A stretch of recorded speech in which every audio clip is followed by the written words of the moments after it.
Fake it till you make it, tu l'appliques pas juste en promo, non, non. Tu chéris le principe, il te fournit tous tes propos, bravo. Incroyable, ça régurgite après ça, croit que c'est potable. Que ça a pas de faille.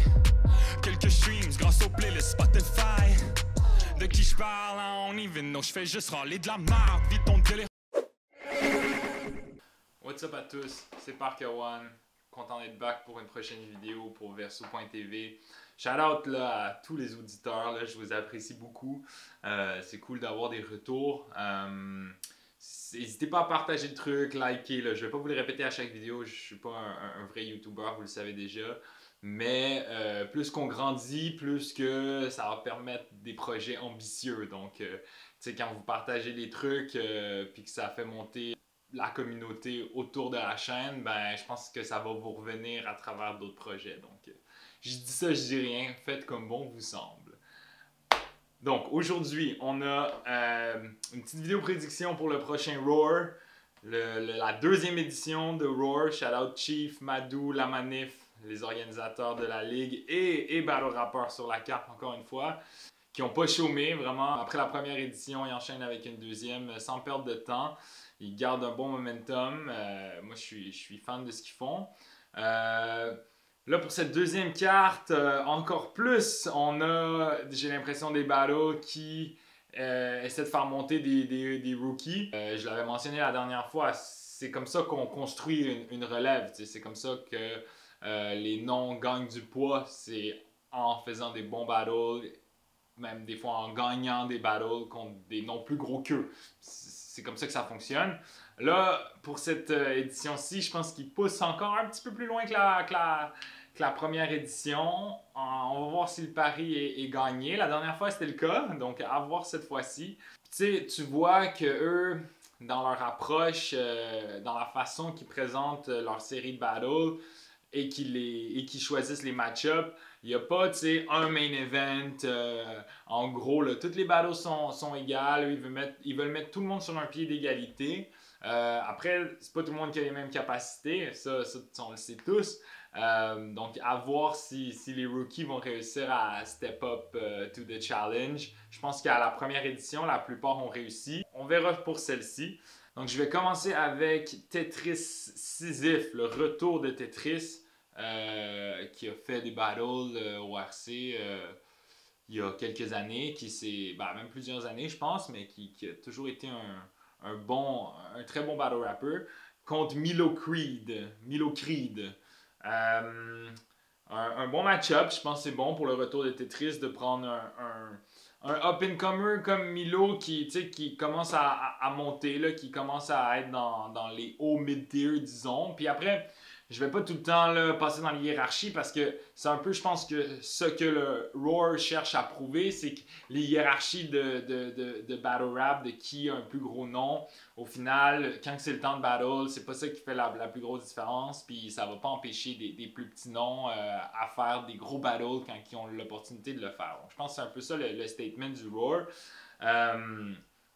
Après... je suis pas mal sûr que c'est Tetris qui va gagner, surtout sur un retour.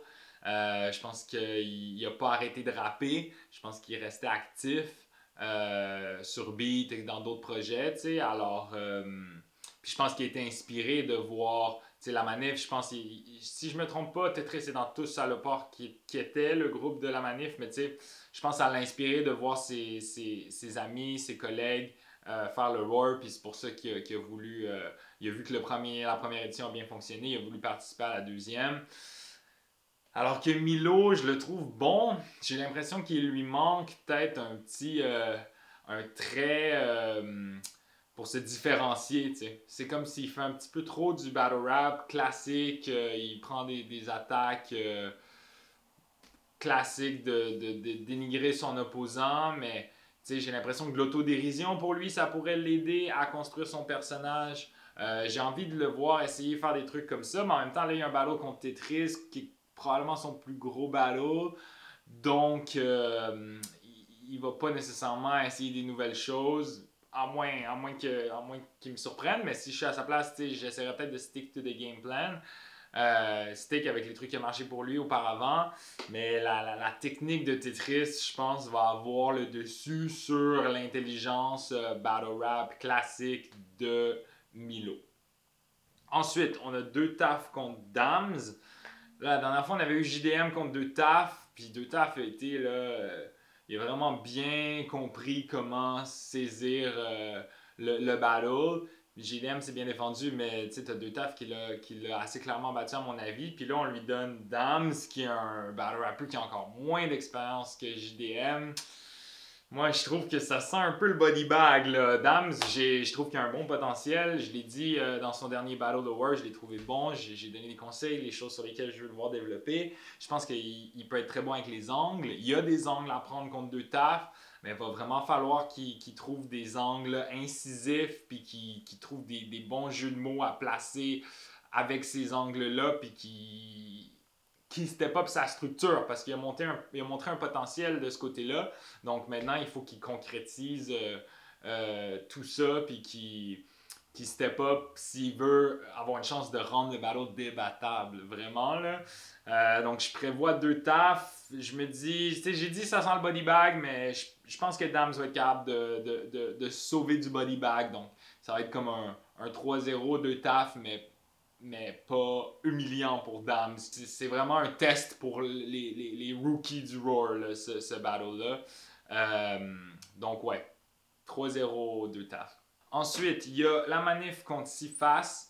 Sifas qui est un battle rapper que je connais déjà quand même assez bien, qui est mise beaucoup sur l'agressivité, ce qui est relativement rare dans le battle rap européen, puis j'aime ça, je trouve qu'il le fait bien, il arrive quand même à être assez convaincant. En face, la manif, son dernier battle contre Nem, je trouve que c'était un battle qui était très bien écrit, mais c'est peut-être au niveau de comment il l'a livré. Puis même, il m'en a parlé par la suite, il me l'a dit lui-même qu'il trouvait que c'était livré un petit peu trop rapidement. Donc je pense que là, tu sais, c'est aussi quand tu organises l'événement, c'était le premier Roar, je pense que ça peut être facile là, pour les organisateurs qui battent en plus, qu'il y a beaucoup de choses dans leur tête, puis que ça devient... c'est difficile de se mettre à l'aise, tu sais. Je pense qu'il y aura moins ce problème-là à la 2e édition. Je pense que ça va être un battle très serré. J'avoue, j'ai un petit peu de la misère à prédire, mais je vais y aller la manif 2-1 parce que je pense qu'après son battle contre Nem, il veut vraiment là, faire un truc plus puissant là, pour le 2e Roar. Je pense que si la manif réussit à avoir juste l'énergie, l'agressivité au bon moment, c'est pas qu'il faut tout le temps être ultra énervé quand on battle, c'est juste des fois des punchlines, il y a un moment, certains mots sur lesquels on met de l'emphase avec plus d'agressivité qui vont maximiser l'impact. Puis ben, la manif il fait ça avec finesse, s'il réussit à le faire avec finesse contre Nem, c'était peut-être un petit peu plus, un petit peu trop, manquer un peu de finesse. Alors que dans son battle contre Arnaud, par exemple, là, je pense qu'il y avait vraiment le bon alliage des deux. Puis c'est à ce moment-là que la manif shine le plus. Puis je pense qu'il va réussir à faire ça dans ce battle-là. Donc au final, il va gagner 2-1 dans un battle très serré. Ensuite, il y a Madou contre Bénéfique. Ça, un peu comme pour Dame, ça va être un gros test pour Bénéfique qui a quand même fait quelques battles en personne à l'Arène, au RC Sud, qui est bon. Lui aussi, il a quand même une bonne agressivité. Il y a des bars, il y a une écriture quand même quasiment un petit peu à l'américaine, genre quand même assez efficace. Madou, lui, ben, dans son battle contre Aparzit au Roar 1, on l'a vu, puis il l'a dit aussi qu'il se permet beaucoup plus d'être technique, puis qu'il est moins un peu dans la rigolade, dans les angles plus légers, comme on l'a vu au RC, par exemple. Je pense qu'il veut rester dans cette optique-là. Donc, bénéfique, là. Puis ça va pour tous les rookies de la carte. Dites-vous pas, là, je suis contre les organisateurs, je vais montrer que je suis capable de faire mon truc, mais je veux pas, comme non plus, les détruire. Allez-y pour la gorge, là. C'est des gars qui ont plus d'expérience que vous. Vous pouvez pas, vraiment, moi, j'irais là en pleine force, puis espérer que eux, qui sont peut-être un petit peu plus dans l'écriture, vous laisse une petite porte ouverte pour vous, avec l'énergie et la détermination, réussir à gagner le battle ou du moins le rendre débattable. Je pense que Benefic va être capable de le faire. Il a le potentiel de le faire. Bon, savez-vous quoi? Je me suis convaincu moi-même. Là. Je prédis Benefic 2-1.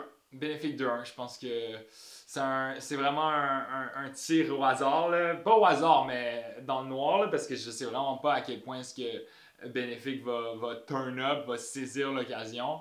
Mais j'ai envie de faire de prendre un risque. Donc j'y vais Benefic 2-1. Ensuite, Chief contre Ivan. Ivan aussi, je le connaissais. C'est un battle rapper qui a beaucoup de potentiel. Malheureusement, je ne sais pas si c'est dans sa préparation ou le stress dans le moment, qui a tendance à avoir beaucoup de slip. Je pense que je ne l'ai jamais vu avoir un battle complètement clean.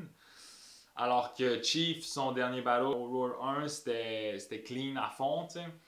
Donc, juste déjà là, en partant juste dans l'interprétation, dans la performance, je pense que Chief a un edge. Dans le contenu, Ivan peut être très original dans ses approches. Chief, lui, est toujours un petit peu creux. Chief, c'est quelqu'un qui pousse les références loin. Je pense que je vais rester avec Chief pour celui-ci. Ouais. Donc, peut-être Chief 2-1. Je pense qu'Ivan va être capable de rendre le truc presque débattable. Ensuite, Aparzit contre Neya. Neya qui est Julien Ruiz. Merci au groupe Facebook de me l'avoir appris. Je suis allé regarder ses battles au Cat Contenders, puis je l'ai trouvé bon. J'ai été agréablement surpris. Par contre, tu sais, des battles là, où on se filme comme ça, c'est pas la même chose. Souvent, il y a la question de momentum, j'ai l'impression. Même les gars qui ont plus d'expérience, comme un Parano ou un Lamanif, quand ils font des battles facecam, ben, tu fais juste livrer ton texte de A à Z, brrr, et puis boum, ferme la caméra, envoie, puis on n'en parle plus, tu sais. Alors qu'un battle en live, ben, il y a toute l'interaction avec la crowd, qui au Roar, la crowd est quand même assez, je sais pas si elle va être comme au premier, mais qui prend quand même beaucoup de place, donc il y a ça à gérer. Puis il faut que ça soit un activateur pour build du momentum et non une distraction, tu sais. Puis quand tu n'as pas vraiment l'expérience de faire des battles en live avec un crowd, ben les chances sont que ce sera plus un élément à considérer pour pas se faire distraire que quelque chose qui va activer la performance, tu sais, si tu n'as pas encore cette expérience-là.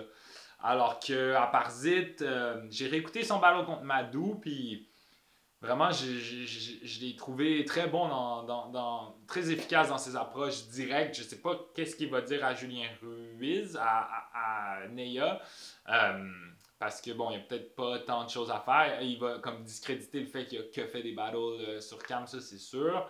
Tu sais, ça, Deux Taf l'avait déjà fait contre JDM avant, mais il y a comme d'autres façons originales de le faire. Je pense pas que l'angle est déjà brûlé, là, pas du tout. Puis je pense qu'à Parzit, il va être très intelligent, même drôle. T'sais, contre Madou, il est capable d'être léger, il fait un petit peu d'autodérision, mais c'est fresh, avec une technique très qui a beaucoup de finesse. T'sais. Donc j'y vais avec Aparzit. Peut-être le 3-0 Aparzit même, j'ai envie de dire. Ensuite, K5 contre Hakem. Hakem qui s'est démarqué dans le tournoi de Battle on Beat du Kick and Clash, qui a vraiment démontré une technique là, ultra riche dans les rimes, surtout, vraiment, qui est dans la technicité un petit peu comme un Lamanif. C'est pour ça, je pense qu'ils sont allés le chercher, qu'ils lui ont proposé le battle.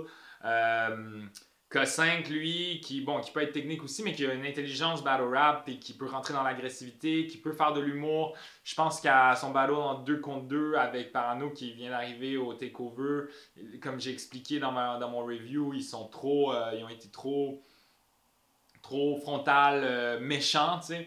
Alors que je pense que K5 gagne à utiliser son personnage un peu, tu sais, parfois drôle, parfois autodérision, parfois, boum, ultra agressif. Puis je pense qu'il va le faire là, dans ce battle-là en 1 contre 1. Moi, j'ai pas envie de l'entendre, c'est faire 3 rounds sur « Ah, t'as juste fait des battles audio, t'es personne dans le battle rap, point. » Ça peut être un demi-round à la limite.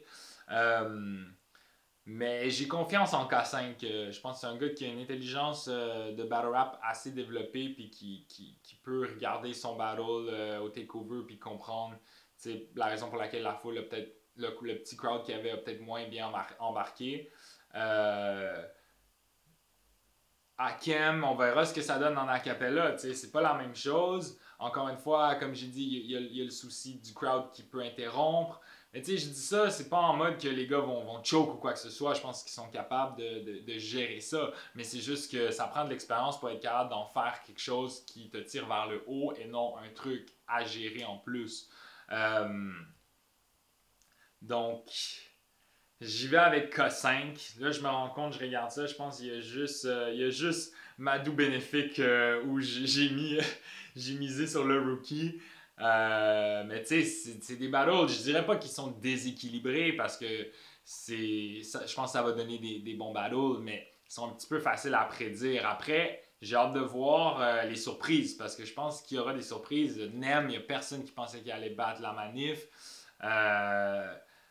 Est-ce que ce sera bénéfique contre Madou la surprise? C'est vraiment dur à dire, mais bon, je me prête au jeu. J'essaie de faire les prédictions du mieux que je peux. Et puis, j'ai hâte de regarder l'événement. Je ferai un review par la suite. Prenez soin de vous. Force à tous les MC sur la carte. Vraiment, je force à tous les rookies. Je vous souhaite de level up. Vous allez en avoir de besoin si vous voulez solidifier leur place au Roar. Je pense que ça fait le tour. Parker One est out. Prenez soin de vous encore une fois. On se cache pour une prochaine vidéo. Yeah! Tu peux bien dropper mon nom dans ton vieux rap de mon oncle. Votre self-esteem est trop lourd pour qu'on se tire des gros mots. Vous finissez toujours par être très lourd. Après ces bad, je me sens coupable. Ça paraît beaucoup trop que j'ai fait des vrais bobos. En gros, ils ont pas de confiance, j'ai trop de conscience. C'est pour ça que je préfère pas répondre.